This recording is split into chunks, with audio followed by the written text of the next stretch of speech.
River Road, you got me running way back home. River Road, you got me running all night long. You got me singing some canal boat song. River Road, you got me running all night long.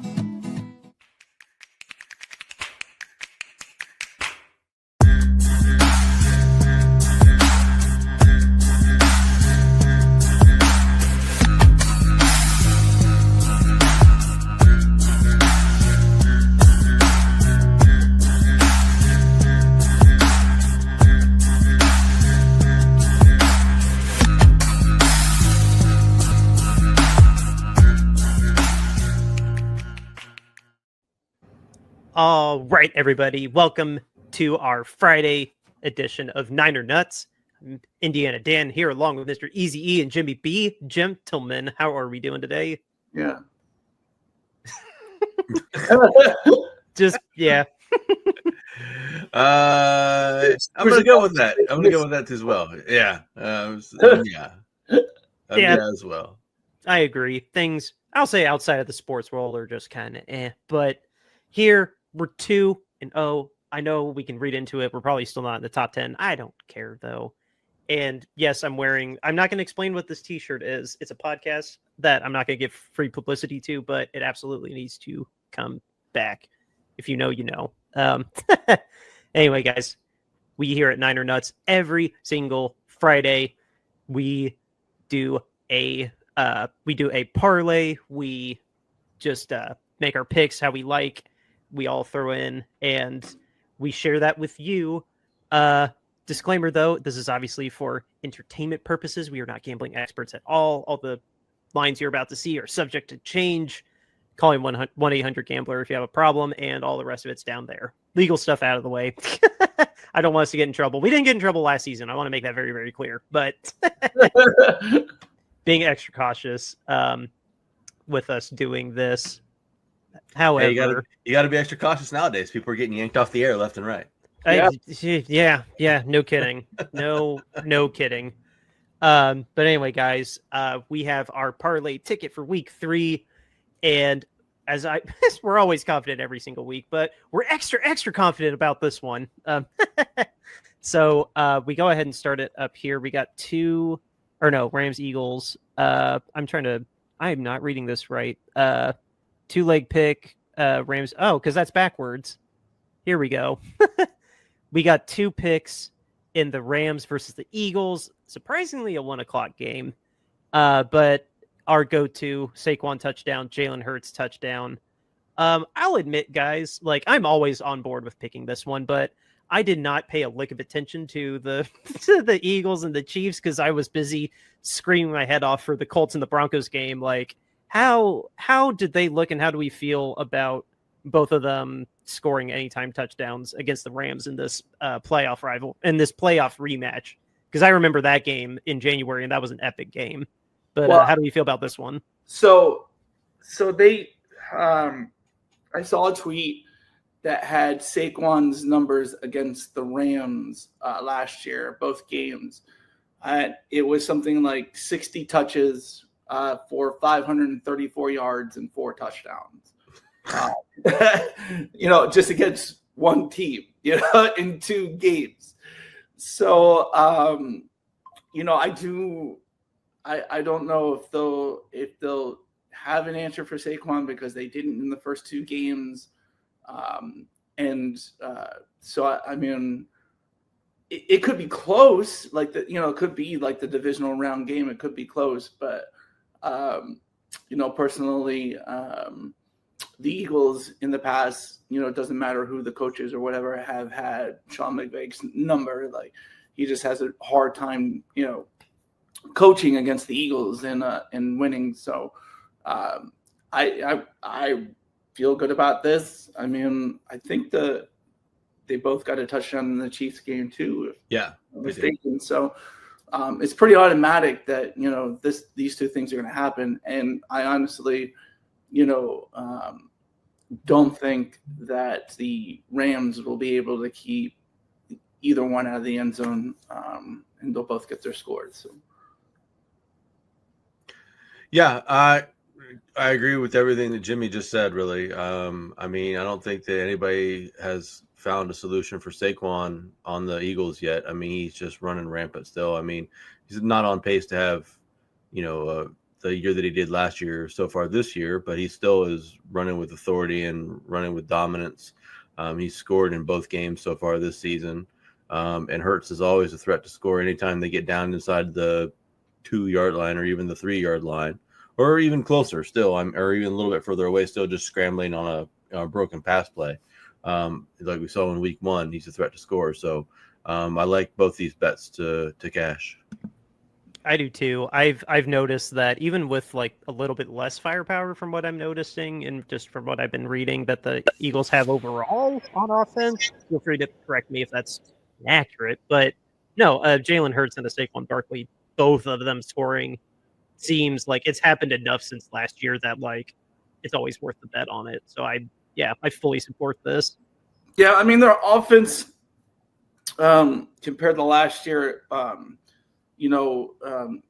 hasn't really looked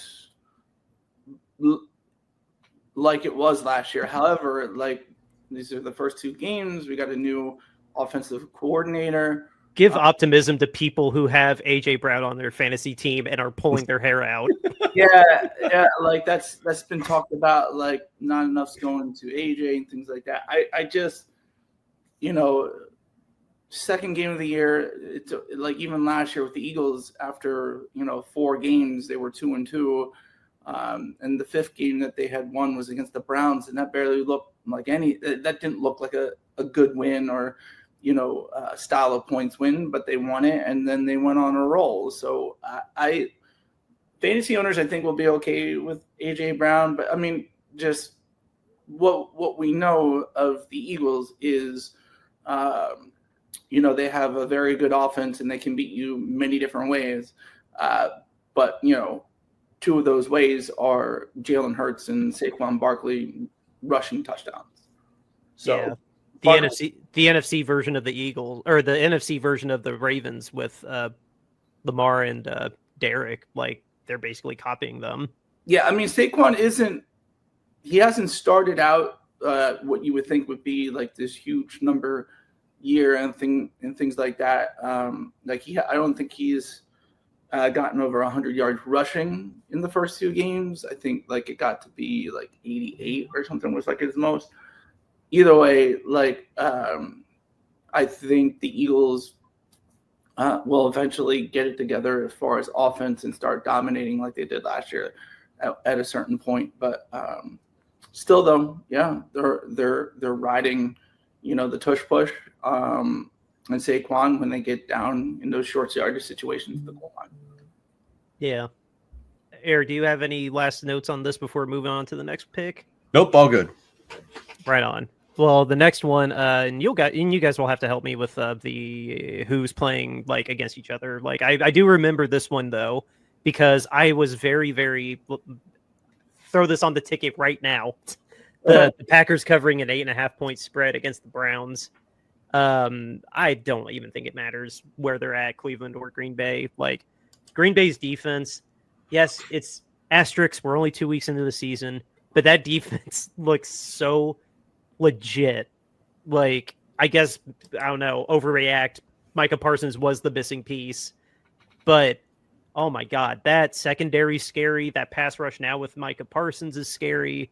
They have a legit defense, and I don't think it matters Joe Flacco or if they go to the guy from Oregon, because it's not going to be Shiloh. Dylan Gabriel.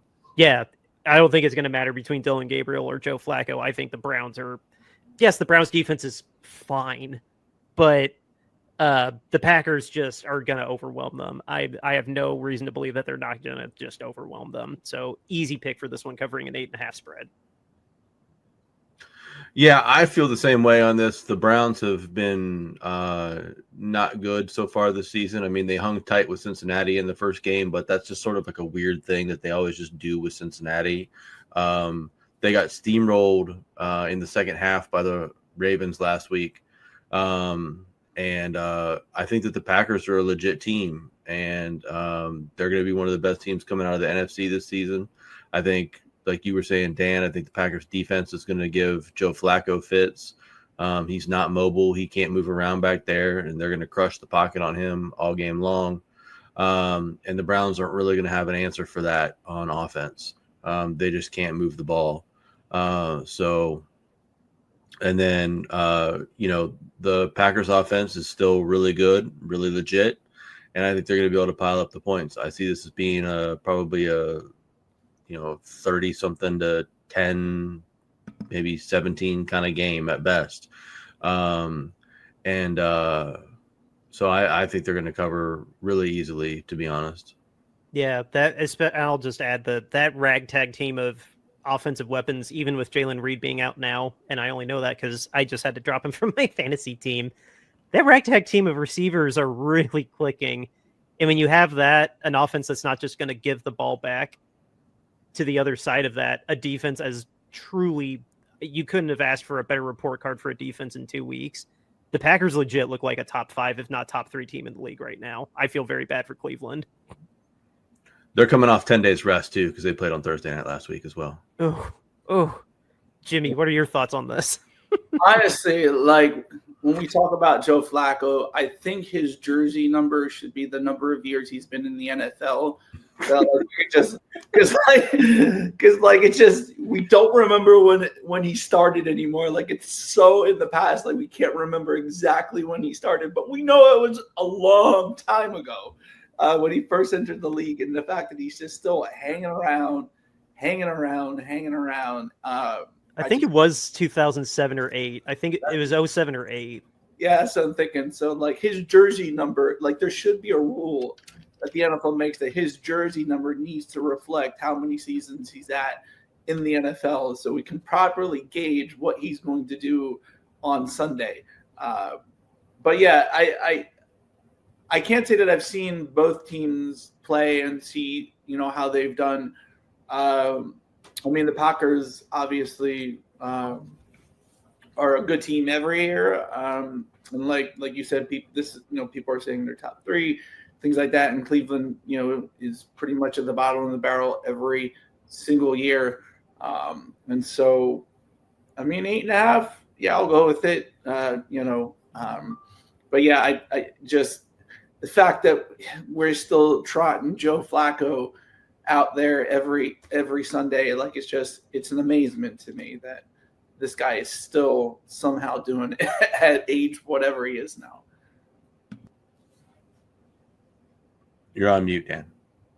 I'm going to call it now with how I feel. I don't know. I feel like it's not that out there to say that after this game, if it goes the way that we're all agreeing it's going to go, it's going to be a steamroll. Dylan Gabriel will end up starting week 4. I would not be surprised. Could be. Flacco started in 2008, by the way, and he is 40 years old. Wow. Right behind Aaron. Or actually, no. Yeah, Aaron's 41. Oh, wow. He came in 2 years later, and he's the same age. That's funny. So that means he was a little older? Did I do my math right? Was he older than Rodgers when he started, even though he came in the league later? He might have came in the league at a Rodgers came when 05? Oh well, no, never mind. That was a dumb way to look at that. They're the same age, but Rodgers got in 05 and Flacco got in 08. So, Aaron was younger when, if you compare to when compared to when Aaron first started or first got in the league, yeah, I think Joe's older when at the age that he entered the league, even though Aaron is actually older than him. Okay, math is hard. That all broke my brain. I was trying to just they're the same age, but Aaron's been in the league 2 years more than him. I don't know. I made that way more complicated than I needed to, and we should move on. Baker Mayfield, feel free to tell me who he's playing, but I don't care. 2 weeks in a row, Baker Mayfield has been a stud with a game-winning drive against the Texans last, and then against the Falcons, taking advantage of a missed kick by Younghoe Koo, of course. But no, Baker Mayfield hitting 190 passing yards, like I fully believe in Baker. I really like his moxie. I've always been a big fan of him. I'd be a fan of him whatever team he's on, but something's in that water in Tampa that makes him really fun to cheer on. And I'll get off my soapbox and Baker over 190 yards. That seems like a no-brainer to me. Yeah, they're playing the Jets this week, and the actual over/under on his yardage is 239. So I altered it down pretty significantly to make it a good bet. I think that's a good line. Like that sounds like a fair line to put him at against that defense.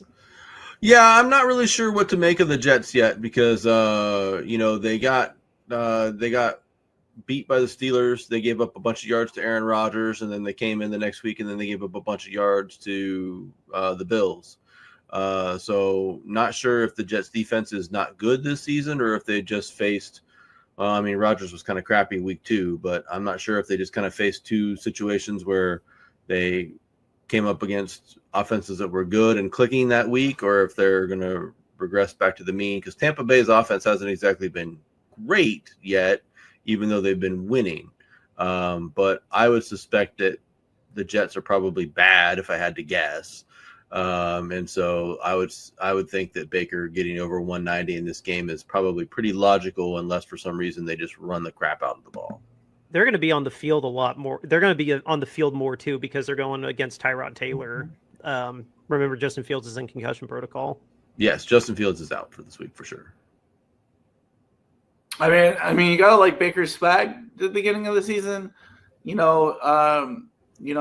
scrambles for 20 yards, and then he's hanging on to his hamstring, and then CJD says something. He says he said to the reporter afterwards, like, "We just don't take no shit," and he's saying that as he's wearing his uniform in the creamsicle Tampa Bay colors, So it's like, I mean. Yeah, like I think he's at this point is an all Tampa man, he's definitely got the swag right now. And so going against that Jets defense, which there's a new head coach, new coordinator, all those things. I think 190 should be easy for Baker to get.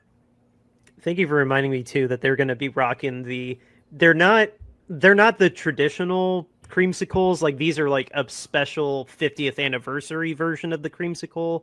Oh. And they're going to be rocking those against the Jets. And I cannot lie. I cannot wait to see them. They are so weird, but I love them at the same time. Cause they're like, yeah, we look like ice cream. We don't care. We're still going to kick your ass. Like, like that's just, and the old buck is so cool too. I love that old buck. Nothing against mouth. Do what? With the knife in his mouth? Yeah, that's so badass. I love the flag. I love the flag that they have now with the sword. Like that flag is really cool. Nothing against that. Just the guy with the sword in his mouth. I don't know. It's just everything about the aura of Tampa. I wouldn't say that about the city of Tampa. Like, no offense, but they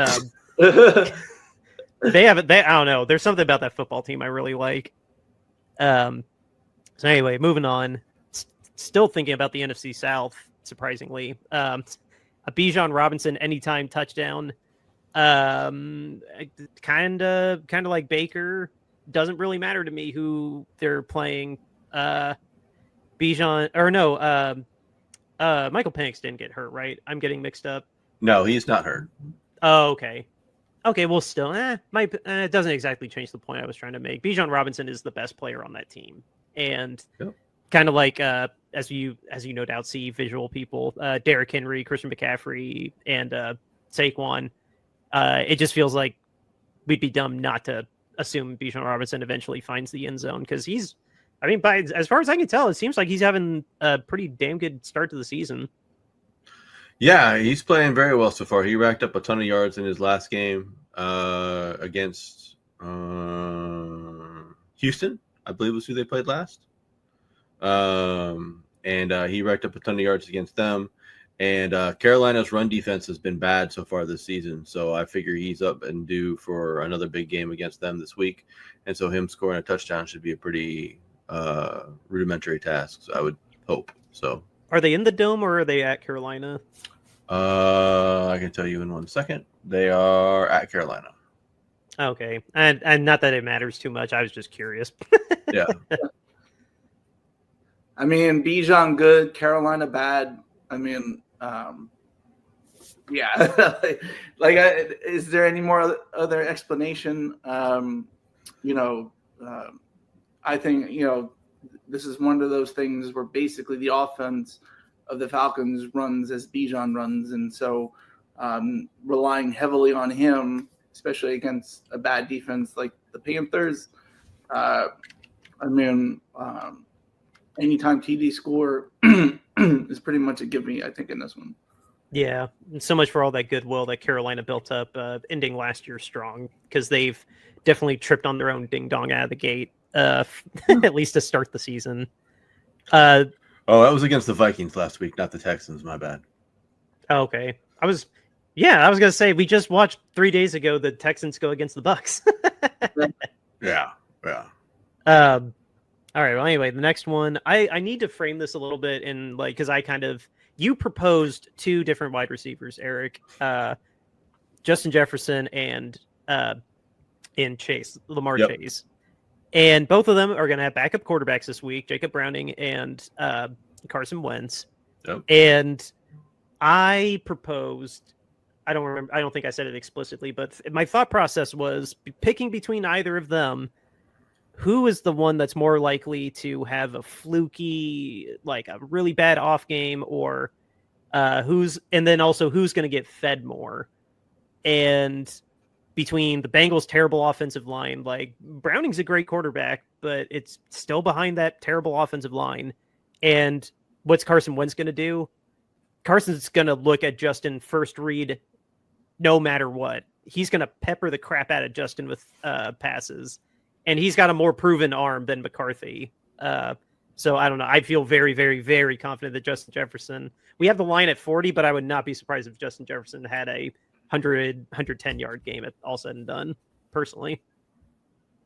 I mean, honestly, if we're talking about this Vikings game, 40 plus, that seems easy for Justin Jefferson. But if they had an over-under of Wentz turnovers, I'd take over.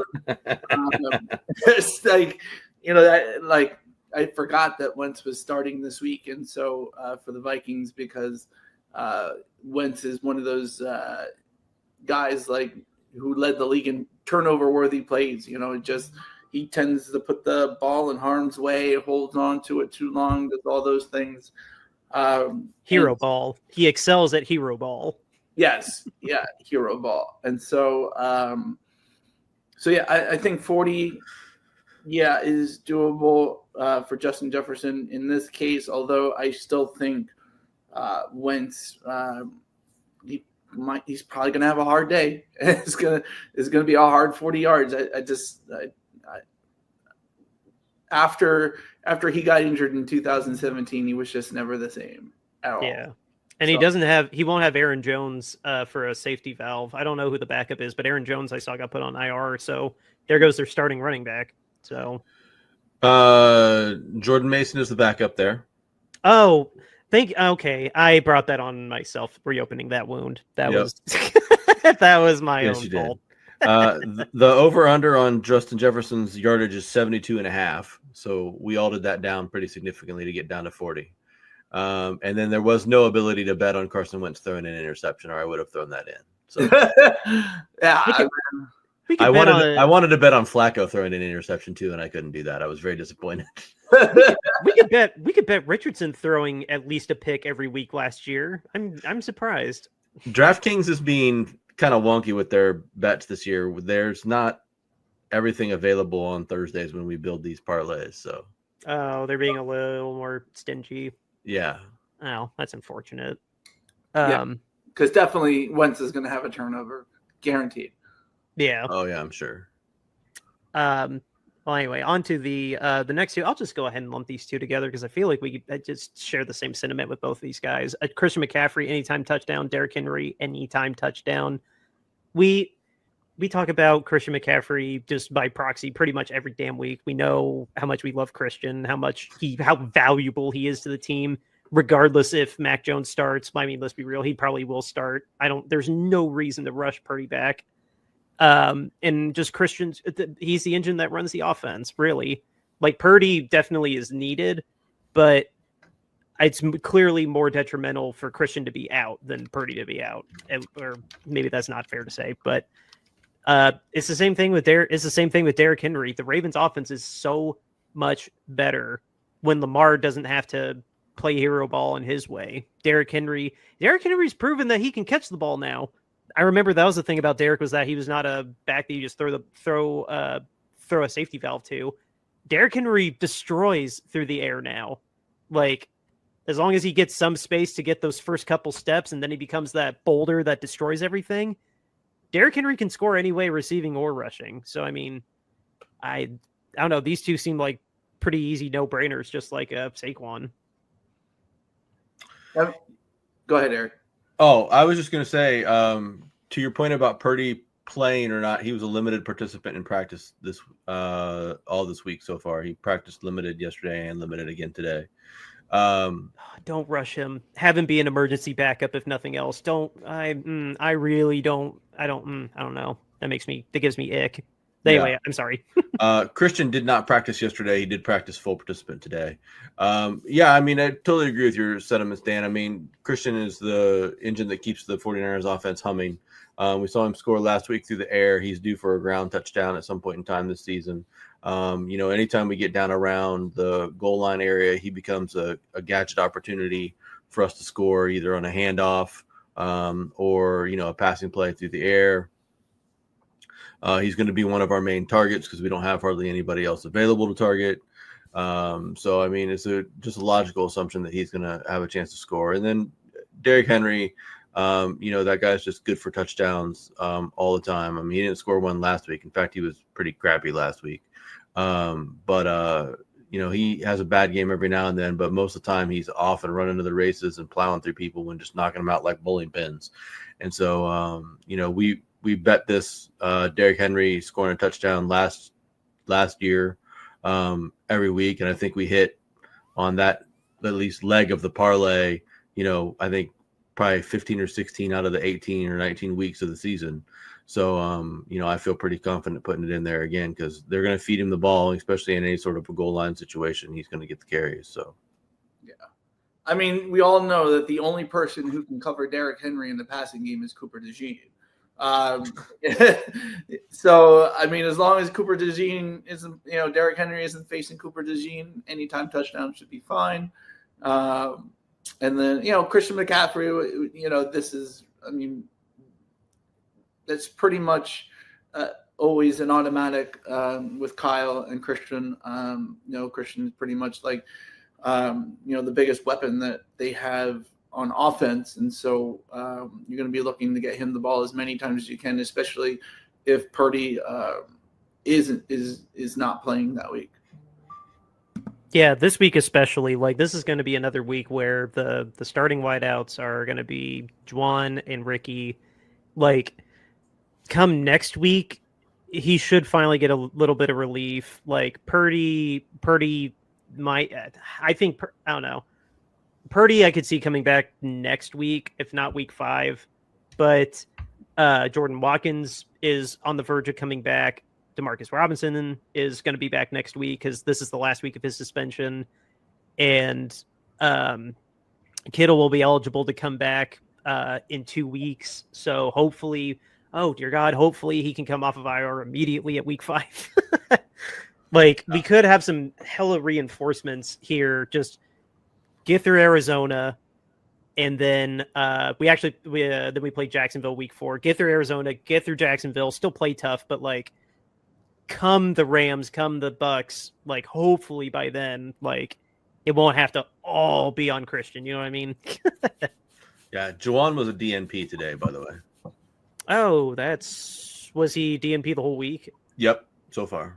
Oh, okay. So then it'll be Ricky and Kendrick Bourne, because Kendrick Bourne is already better than MVS, and it's Jesus Christ. What is I can think of 100 other receivers that are better than MVS, but whatever. Oh, and then Kyle's probably still going to be out because the turnaround for concussion protocol, it's very rare to get out of the concussion protocol in less than a week now. That's very, very hard. He was a limited participant today. Okay. For whatever that means. Hopefully that means either tomorrow or Saturday morning, the neurospecialist says that he's good to go. That means his participation was limited, Eric. I don't, Yeah. Right. I meant in terms of his concussion protocol. I don't know what that means.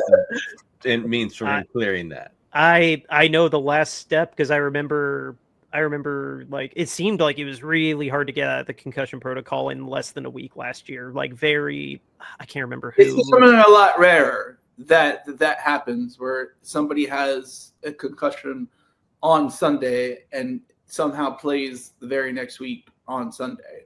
Yeah, it seems like an almost guarantee that you're going to miss 1 week, and then obviously chances get better. But I don't know. That's going to be. We can do it. Our young tight ends really stepped up last week to fill that void. So I don't know. We need to talk about these last two picks though, real quick. It's 2 money lines. It's 2. I'm going to take that back. We have 1 really good team against a bad team, and 1 bad team against an even worse team. But the Colts have far surpassed everybody's expectations, kind of as backhanded as that sounds. Depending on how they beat the Titans, I think it'll be time to put some respect on the Colts name. I don't know. I said that we need to put respect on their name being the Broncos. But yes, they beat the Broncos on a fluky flag. So sure, let's kick that down 1 more week. But yeah, the Colts going against the Titans, I don't see any reason that they shouldn't just clobber them. Like from what I read, the Vikings defense is fine, but that offense with Cam Ward, it's a work in progress. It's still a rookie. There should be no reason that the Colts shouldn't just breeze by the Titans and just have that much more of a firm grasp on the AFC South. And then the Cowboys versus the Bears. This is more about the Bears just being absolute asses here. I don't know what happened. Every year, Dan. Dude, this is worse. This is worse than they were last year. This somehow is even worse. And I didn't think they could get worse than with Eberflus last year. And right now, Ben Johnson's going through it, dude. Like, I don't know what happened, but the Cowboys should be competent enough to beat the Bears. Like, they're just a big day from their kicker, like they do every week. That's what, that's right. Their best freaking player, man. That damn kicker that they got. Like, I don't understand. The Cowboys being bad, I understand because their coach didn't inspire anything when he got hired, and he's not inspiring anything now. And then the Bears, I'm just speechless. I'm speechless how the Bears have at least started the season as god awful as they have. I hate the fact that at the end of regulation of that Giants game, the Cowboys were lined up 64 yards out or whatever. And I was just like, he's gonna tie it. Like he said, like there's no suspense. Like, oh my god, it's just like it's pretty much automatic. Literally the best player on the Cowboys because he's probably the most consistent player they have. So yeah, as long as the Cowboys get a good game from their kicker, they'll win. Yeah, I mean, I haven't gotten to watch the Colts a lot. I watched them week 1 tear apart the Dolphins, but I didn't. 0 punts, 0 turnovers. Yeah, let that sink in. No punts, no turnovers. Yeah, that's pretty crazy through 2 weeks of football. So, hopefully they can go ahead and beat the Titans down. I'm a little concerned just because it's a divisional matchup. I know those can be a little bit wonky sometimes, so that sort of bothers me a little bit. But, I mean, the Colts have seemed to be the superior team so far this season. The Titans have not inspired any level of confidence in me so far at all this season with their ability to do anything. Like you said, Dan, their defense has been okay. but their offense is still just a huge work in progress. And I just don't see them being able to put up, as long as the Colts don't shoot themselves in the foot, they should be fine. As long as they can score and do what they're supposed to do, they should be able to easily outpace the Titans by like 10 points. Yeah. As far as the Cowboys offense is still good, even though the Cowboys defense is pretty suspect at this point in time, and they just got torched for 800,000 yards by Russell Wilson. I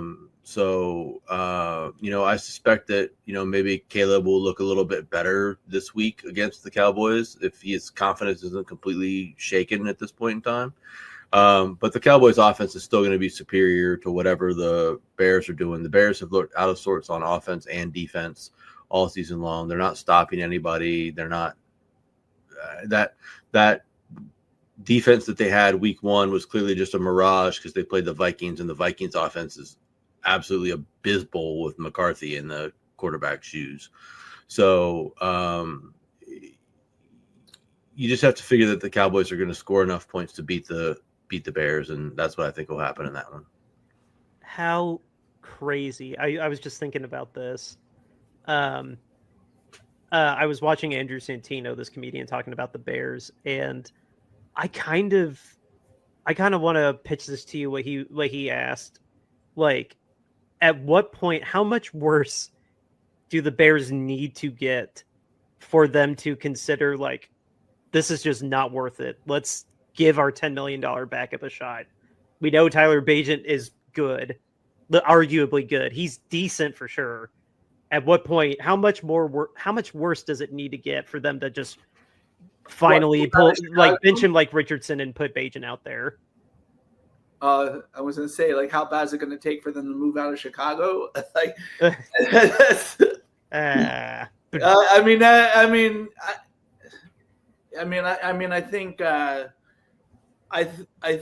if they lose to the Cowboys, do they actually in week 4 after a loss to the Cowboys, 0-3 start, do you think they actually have conversations about starting Tyler Bagent? I don't think so.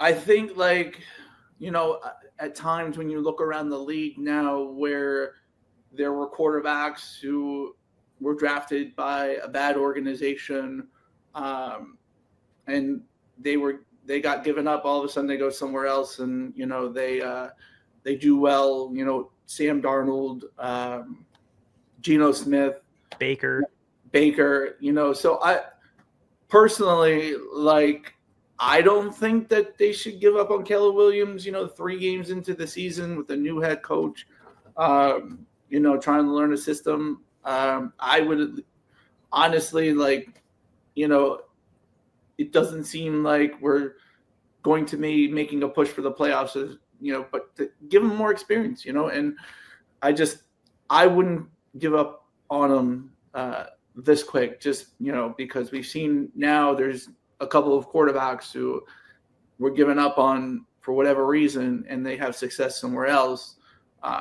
3 weeks into the season, I don't think Daniel Jones has an MVP argument now. 3 games away from the Giants. What world are we living in? Like, just what world is happening? And I mean, the Bears are perpetually one of those franchises that happens to, but, like, honestly, personally, me, I wouldn't do it. Could they do it? May they do it? They probably could. I don't see that out of the realm of possibilities for them, but personally, I would just, you got a rookie head coach with a second-year quarterback who's dealing with learning this offense, for the first time. Personally, that wouldn't be a call that I would make and say, oh, after 3 games, unless the coach was obviously like, this is no way the guy. Like, if he was just not going to stand there and say, I can't work with this guy, he's obviously not good. That would be the only way I see it. And I don't really think Ben Johnson would believe that right now. So yeah, they gave Anthony 2 years. They gave Anthony 2 years in Indy, to be fair. So yeah, I agree with everything that Jimmy just said. I mean, Ben Johnson doesn't have any pressure on him to win this year.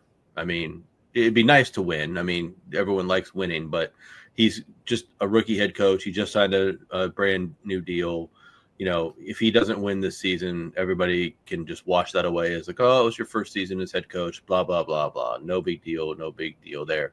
And same thing for using Caleb in this system. It'll be, oh, it was his first year in the system, you know, blah, blah, blah. You know, it was a hard system to learn, everything like that. So, yeah, I think you're just going to ride it out this season. It's just going to be what it's going to be this season. Now, if Caleb gets hurt and Tyler Baguette comes in and he plays well, then would they maybe not switch back to Caleb? Now that's a possibility. Mm-hmm. That'd be a fun camp battle in 26. Yeah. But yeah. Do I think they'll just plain flat out switch? Their bye week is like week 5 too, by the way. So it's not even very helpful to them and like having a place to determine, you know, to like switch over like later in the season or anything like that. So I think they're just going to ride it out this season and see how it goes and use it to basically say, hey, look, you know, if they get to the end of the season and they're 3-14 and Ben Johnson can go, look, Caleb is not the quarterback for me in this system, then they can just draft a new one in the draft, right? I mean, it's beneficial. It's beneficial to just suck, right? You're better off to just stink and be bad than put in the backup guy and have him be like okay and then be 5-12 or 6-11 or something like that. You're better off being 2-15. Yeah. I mean, who knows? Maybe they, you know, if they Jamarcus Russell him and give him DVDs that are blank to go home, study, you know, defenses and stuff. Like if that's happening, yeah, I guess you would want to switch. But I don't think that poorly of him. I thought it'd be a fun thought experiment. It is, but I don't think that they'll switch him out unless I don't see that. And even the back half of their schedule isn't filled with like a bunch of cupcakes at some point in time that it would be advantageous to do that. I mean, the last half of their schedule, they play Philly, Green Bay, Cleveland, Green Bay, San Francisco, Detroit. So, I mean, like you're not swapping out into your backup quarterback and then giving him an easy schedule to go win some games either. You're throwing him to the wolves essentially. So, I mean, you're not really helping. That sucks. You get an easy week with Cleveland, but man, the rest of that sucks. Yeah. So I mean, to be quite honest, if they get to like week 12 and don't have a whole lot of victories, they're not going to get a lot for the rest of the weeks of the season. So Bears don't start piling up wins soon. They're not going to get a whole lot of them coming up. So no, it's going to be bad. Longtime listeners, it's my dad's team, so I have a little bit of an eye on them too, just because. But oh my god, they need to get cheerleaders. They need cheerleaders. 85 Bears had cheerleaders, and that's the last year they had cheerleaders, and they have not had them since, and they have not won a Super Bowl since Curse of the Honey Bears. It's true. It's absolutely true. Curse of the Honey Bears.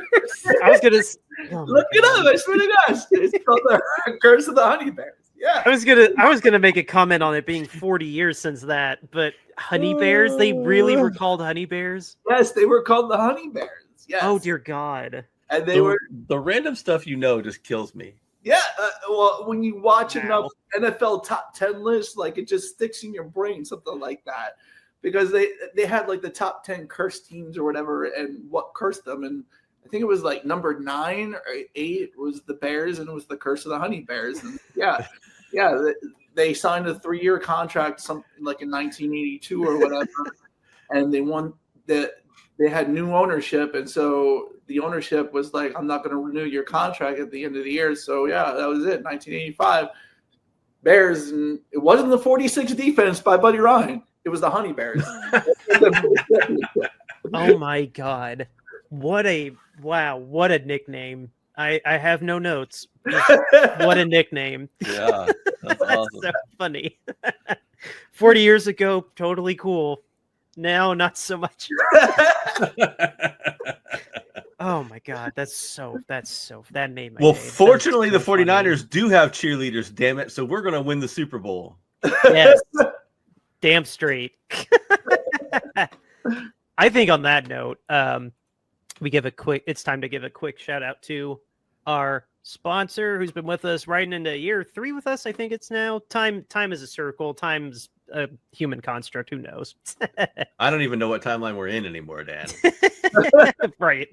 I think we're in one of those, Flash universes or Spider-Verse or something. Yeah. Yes. But anyway, Royal Retros. What is Royal Retros? It is your go-to place to get yourself an authentic jersey, whether it is football, basketball, soccer. They cover all the major sports. But for all of us Bay Area fans, go check out the Candlestick Collection. It has 49ers and Giants gear curated with us in mind. And when you find something you like, use the promo code Shady Sports and you'll get 10% off of your entire order, not just what's in this Candlestick Collection. Your entire order, 10% off. Use the promo code Shady Sports when you check out. It helps us out. It helps out Sam and the Shady Sports Network, our whole family of channels and programming. Again, it's promo code Shady Sports. Gets you 10% off of your entire order at royalretros.com. Again, it's royalretros.com. Go get yourself an authentic throwback jersey today. Jimmy B, let the people know about our t-shirts. So, guys, we've been trying to bring awareness to owner accountability in the NFL over the past decade or so. Owners have been behaving badly. You don't hear about it because it gets suppressed and buried by the news. A player, we all know, player does something, next day we know about it. So these things we're trying to bring awareness to by raising money for Mountain Comprehensive Care Centers in Kentucky. So we are selling our t-shirts and all the proceeds go to that charity. Here is our statement t-shirt. Owner standards are less than player standards. # owner accountability. $22.99 gets you that in a t-shirt, and we have different colors, different sizes, different styles. Next up, we have our podcast logo art. You'll find this on our profile page when you hear us on Spotify, Apple Podcasts, YouTube. $22.99 gets you that in a t-shirt and different styles and sizes. Next up, we have our alternate logo art. $22.99 gets you that in a t-shirt, and we have different colors and different styles. And last but not least, how can you say no to our mascot, a peanut, eating peanuts while cheering on his San Francisco 49ers? $22.99 gets you that in the t-shirt. Donate to a good charity today. Yes. More information on Mountain Comprehensive Care Center is in the show notes, as well as the link to our shirts. All the proceeds will go to them. We don't want a dime from this. You get a cool shirt and you can help a family in need.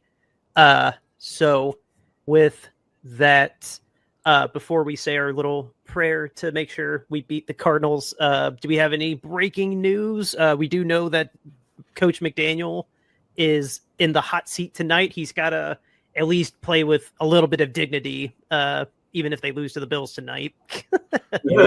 You mean when they lose to the Bills tonight? They're in Buffalo. They're above Georgia's border. There's no chance the Miami Dolphins are winning. And it'll be cooler than 80 degrees. So no chance they win. No chance they win. Niners, Purdy says he's happy with the progress, says we'll see for week 3. So I think that he's lying personally, but we'll see what happens come game time. He'll lying about an injury? No. We don't ever do that. Come on. What are you talking about? I think he'll be the backup for Mac Jones this week. He'll be the emergency 3. I can't remember who our backup is now because we rotated them a lot. Adrian Martinez was the backup. Oh, it's still Martinez? Okay. Yep. I saw we signed at least one guy to the practice squad, I thought. But no, he'll be, if Purdy's not inactive, he'll be the emergency backup, like the third stringer. There's no way. I will be personally surprised if he's like the direct backup to Mac. I mean, I think he'll be the backup to Mac Jones this week, actually. If he's healthy enough, I don't know. We can only take Kyle. Kyle doesn't even hide when he's lying anymore. Like, he doesn't. He doesn't hide when he's lying. He just straight up is just like, well, I'm not going to tell you. Like, It's gonna be back week 3 or week 16. Oh my God, no, James, it's the best. I watch his press conferences periodically, not every day, but it's the best when he's like, yeah, this guy was a limited participant today, and then someone asks, oh, well, how has he progressed from today to yesterday? Well, he was limited today and he didn't participate yesterday, so he progressed to work a little bit today, and that's it. Not an ounce of more information than that. Just, well, he was limited. That's how good he was. Okay, thanks, Kyle. Thanks for the insight, Belichick. Yeah, it definitely sounds like, though, that he's gearing up to be a game time decision. I think they want to keep the Cardinals on their toes for who they're going to face. So, yeah, which I don't blame him for that. But there's a bit of a mobility difference between Mac and Purdy. I don't blame him. Yeah. We all know the only Cardinals who can get anything right are in Rome. That's it. Ooh, nice one. That was nice. I like that. But we'll see for this week. Hopefully the 49ers can pull out the victory. Yeah. No other breaking news. Because we already talked about the quarterback. No, we're quiet on the news front tonight. There's not a whole lot going on, oddly enough. So I'm still waiting to see what's happening with Jaden Daniels. That's the big injury that has kind of been quiet so far that no one's really said anything about. So he was injured in that Thursday night game, and no one's really given any sort of update since then. So I don't know if he's playing this Sunday yet or not. So that's why I did not mention in our text chat anything to do with the Raiders and the Commanders game. Yes, exactly. Yep, I didn't either. So I wasn't going to touch that. So, but no, nothing else happening after that. So right on. Well, that everybody is this week's episode, and the Cardinals. We're playing them at 4 or 4:30. Do we have? Pull up the 5:03. Who's calling our game? 25 is the game time, and I will tell you It's almost always on Fox. It's very, very rare when we're not on CBS. Just like last week, it was very rare that we actually had a 1:00 game. Yes. Please be great. We have Adam Amen and Mark Sanchez this week. Yay. They're okay. I like Adam. Mark's okay. Maybe I don't know. Maybe he's better this year than he was last year. But I like Adam. I think Adam's really good. Yeah, so we'll see. Well, most of the country will be watching Dallas versus Chicago. So, no. Okay, so let me guess. Like the entire map of the U.S., just this California and Arizona, and then everyone else gets the Cowboys. Yeah, pretty much. There's a little bit of Oregon that gets the game, and then a little bit of Idaho that gets the game, and a little bit of Nevada that gets the game, and otherwise that's it. Okay. That makes sense. Okay. Yeah. Well, thank you for looking that up. And guys, that's all we got for this week's episode. We will see you on Monday. Jimmy? Outro music, River Road, Justin Muth. Let's go beat the Cardinals.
River Road, you got me running way back home. River Road, you got me running all night long. You got me singing some canal boat song. River Road, you got me running all night long. River Road, where have all the women gone? Have they kissed her hand and waved you bye-bye? Have they thought about crossing your double yellow line? River Road, they love